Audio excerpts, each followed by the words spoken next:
Today's Humboldt County adventure begins here in the lovely seaside village of Trinidad with its dazzling views of the Trinidad Bay below and the rugged coastline extending far to the south.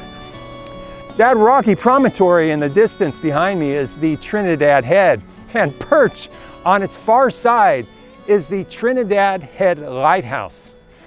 Now, this lighthouse was built over 150 years ago, and yet it still serves as a beacon for ships entering Trinidad Harbor.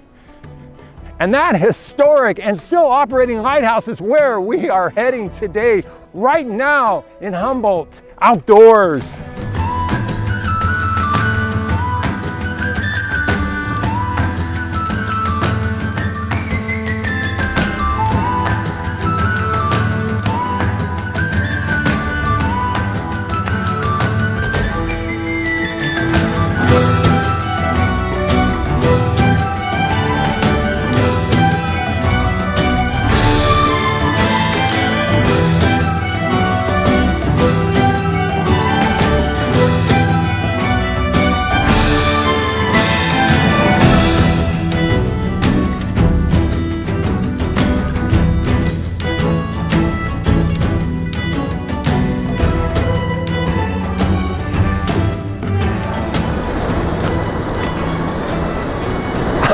We've just barely begun on the trail up to Trinidad Head, and we've already come across this view overlooking the beautiful Trinidad Beach to the north.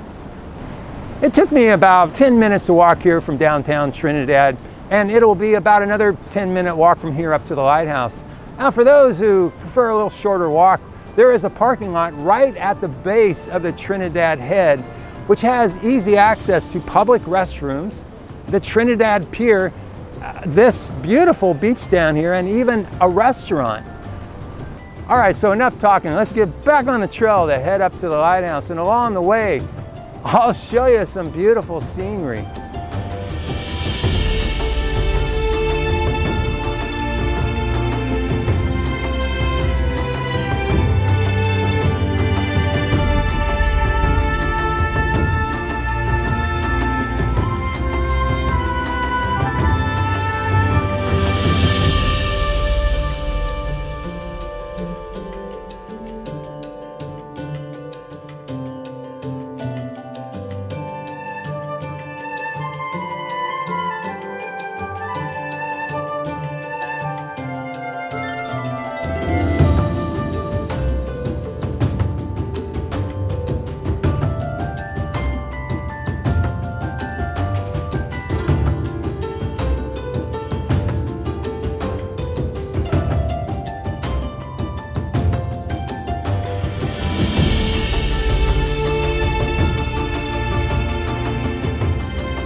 In the 1800s, dozens of ships wrecked on Humboldt County's rocky coast, and scores of lives were lost.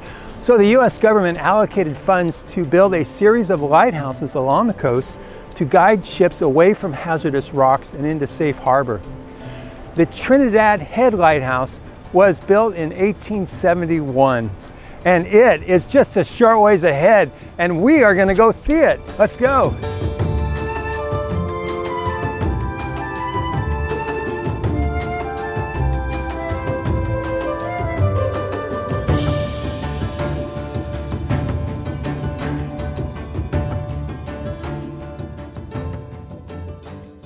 Hi, welcome to the lighthouse. Hey, it's great to be here. Thanks. Yeah, thank you for coming.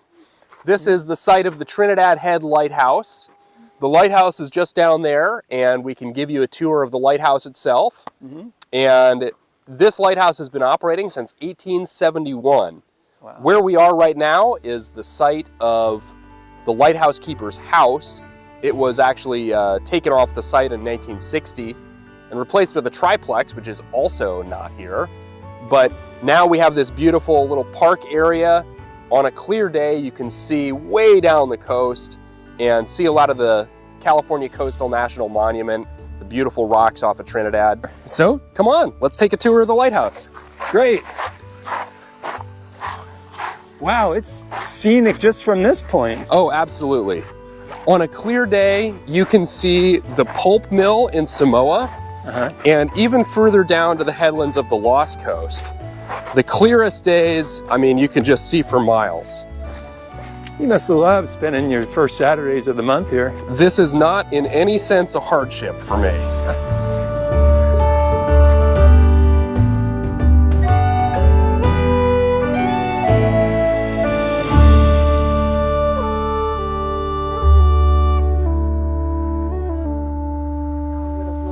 Welcome to the Trinidad Head Lighthouse. This lighthouse was built in 1871 and has actually operated continuously since then. That sound that you just heard was from what is now the Horn House. It used to be a bell house that was a clockwork mechanism operated bell, and that's down on the cliff. And these lighthouse keepers did their whole career. They were solely responsible for both the light and the bell. But their job would have been to pour coal oil into the lamp. It was a coal oil lamp that powered a 4th order Fresnel lens that then casts light about 14 miles out to sea. There's a little tiny LED on the front corner that still functions as a light. In 1913, a massive wave swamped this place. It was after Christmas and there was a multi-day storm that had blown up. Captain Fred Harrington went out, and as the storm reached its peak, he was here maintaining the light in the light room. And he described seeing a massive green wall of water coming towards the head, and seeing it hit the head. It shot up the side of the head, and the light room is 195 feet above sea level. And actually managed to swamp the light room. It put out the light. It knocked Captain Harrington off his feet. He managed to get the light put back in order, and fortunately was okay, but an absolutely massive, massive wave. Now let's go take a look at the lighthouse. How many people can come in? 4 people can come in. 4 people, okay. So come on in. Anybody who comes can come and visit and actually go up inside the light room. There is a steep ladder, so people who are uncomfortable with heights and climbing ladders may want to hold off. But you can actually come up the stairs and take a look from the view from the light room.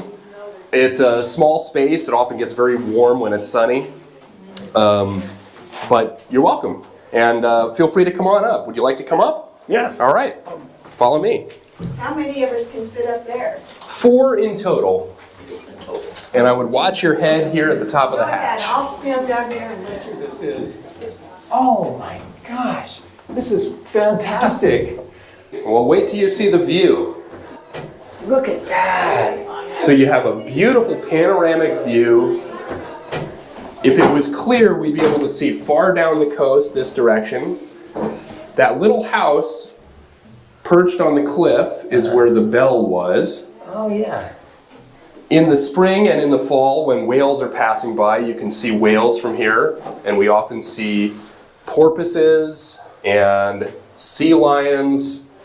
If you look through the binoculars, the sea lions are often out on the buoys. What can you tell us about this room here? This was where the lighthouse keeper would do all the work of maintaining the light, because it's where the light was. He would have to swab the windows and keep it clean. There's a huge amount of repainting. The corrosive effect of the salt air really takes a toll. So all that maintenance was part of the lighthouse keeper's duties. And it's just an incredible place to take in this sweeping view of the coast.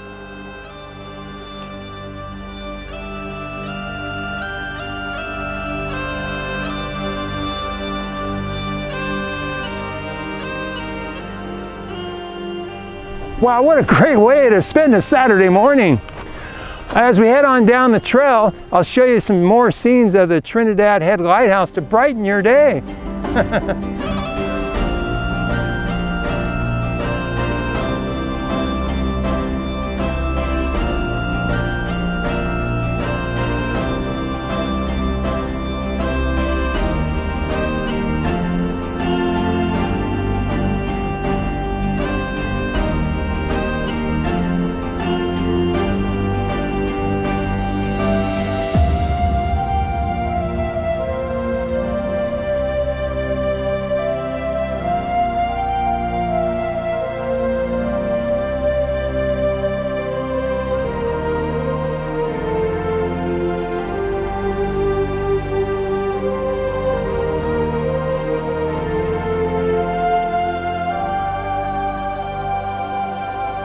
Well, today's historical journey has come to an end.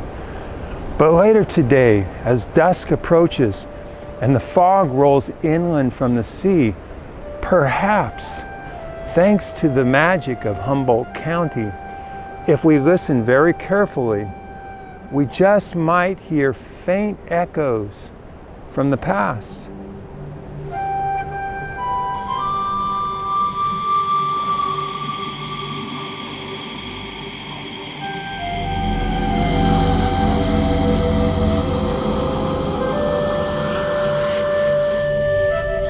My name is Josephine Harrington. My husband Fred and I were the lighthouse keepers here for 28 years, from 1888 to 1916. There were hardly anyone here in Trinidad back then. But over time, I grew to love the wide expanse of water that would grow into violent and unpredictable seas. Lighthouse keeping was constant work. The original light was an oil coal lamp that had to be cleaned thoroughly every day and its wick trimmed. Every day at sunset, that light was lit and had to be kept burning at full intensity until sunrise. It was 1913, and by then we'd been here for several years, and it was New Year's Eve, and we were going to have a nice warm supper followed by a family card game, and a storm began to grow in earnest, followed by high seas from the southwest and a gale wind. The boys watched their grandfather walk down the pathway up into the lighthouse. There he wiped the lantern windows and set the light. The sea shot up, became level to where he was standing, and immediately put the light out. In all our years of lighthouse keeping, we had never seen a sea that size. A couple of years later, Fred wasn't feeling well, and his assistant came to wake him, and Fred asked his assistant, "Is the light okay?" And his assistant said yes. And moments later, Captain Fred Harrington, my husband, passed away.